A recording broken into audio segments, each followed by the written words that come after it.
हो अंडरवर्ल्ड में जिक्र आया राह के नाम का। भाई साहब, इंटरव्यूअर को इस तरीके से लुक देने से जॉब तो मिलने नहीं वाली, राइट? सो हमें एक्स लुकअप फंक्शन को जानना पड़ेगा, समझना पड़ेगा। और आइए इस वीडियो से समझने की कोशिश करते हैं कि एक्स लुकअप फंक्शन का यूज किस तरीके से किया जाता है। अब आप यहाँ पे देख सकते हो, आपके पास एक सैंपल डेटा सेट यहाँ पे अवेलेबल है, जहाँ पे आपके पास एम्प्लॉय आईडी है, एम्प्लॉय का नाम है, ईमेल सॉरी उसका एड्रेस है, डिपार्टमेंट है, उसकी सैलरी है। अब मुझे ये यहाँ पे ये चाहिए, बेसिकली इंटरव्यूअर अगर आपसे ये पूछता है कि मैं यहाँ पे कोई भी लेट्स से आईडी एंटर करता हूँ 101 या 102, तो मुझे उसके रेस्पेक्ट में यहाँ पे इस पर्टिकुलर सेल के अंदर मुझे उसका नाम, उसका एड्रेस, उसका डिपार्टमेंट, उसकी सैलरी एक्सट्रैक्ट करके दिखाओ। तो आप वो चीज कैसे करोगे, आइए समझने की कोशिश करते हैं। सो पहली चीज कि जब भी आप एक्स लुकअप फंक्शन का यूज करोगे, जब भी आप कोई फंक्शन एक्सेल में यूज करते हैं, तो उसका स्टार्टिंग जो होता है वो होता है इक्वल टू साइन से। आप इक्वल टू साइन को इक्वल टू साइन वहां पे लिखोगे, देन आप सर्च टाइप करोगे एक्स लुकअप, ठीक है।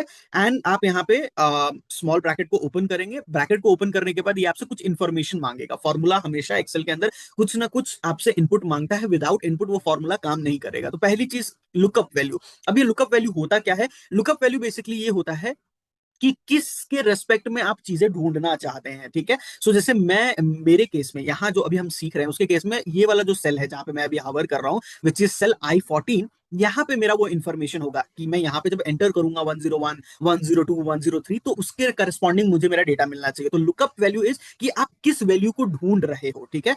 और वो वैल्यू कहां पे आप एंटर करोगे, तो उसको हम बोलते हैं लुकअप वैल्यू। उसके बाद आ जाता है आपका लुकअप एरे, ठीक है, कि वो जो वैल्यू आपने एंटर करी उसको ढूंढना कहां पे है। तो जो मेरा डेटा सेट है, इंटायर डेटा सेट, उसमें वो डेटा मुझे कहां पे मिलेगा, पहले आपको वो डिफाइन करना पड़ेगा। जैसे ही आपने वो डिफाइन कर दिया कि मैं कुछ भी अगर इसमें एंटर करता हूं तो उसको आप इस रेंज के अंदर ढूंढिए, I6 से लेकर I10। उसके बाद जैसे ही आपने डिफाइन कर दिया, तो अब ये आपसे पूछ रहा है कि रिटर्न एरे, कि जब आपने कुछ एंटर किया और अगर वो मुझे मिल जाता है तो मुझे रिटर्न क्या कराना है। तो वो रिटर्न कराने के लिए आप यहाँ पे पूरा का पूरा रेंज सेलेक्ट करेंगे कि भाई मुझे name, address, department, salary return कराना है।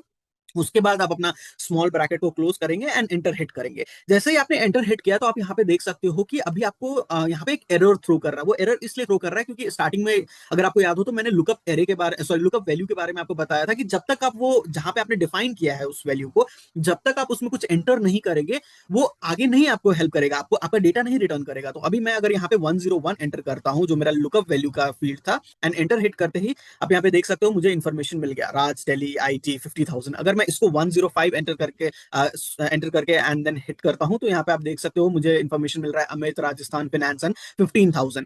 एंड आप यहाँ पे मैच भी कर सकते हो कि ये करेक्ट डेटा मुझे दे रहा है। तो इस तरीके से आप एक्स लुकअप फंक्शन का यूज करते हैं। Although this is very basic, मैंने आपको सिर्फ समझाने की कोशिश करी है कि इंटरव्यू में आपसे ना वो बेसिक क्वेश्चन से पूछने वाले। इतना टाइम इंटरव्यूअर के पास भी नहीं होता है कि वो आपको एक कॉम्प्लेक्स प्रॉब्लम दे, 15 मिनट 20 मिनट का, जहां पे टाइम स्पेंड करना पड़े आपको।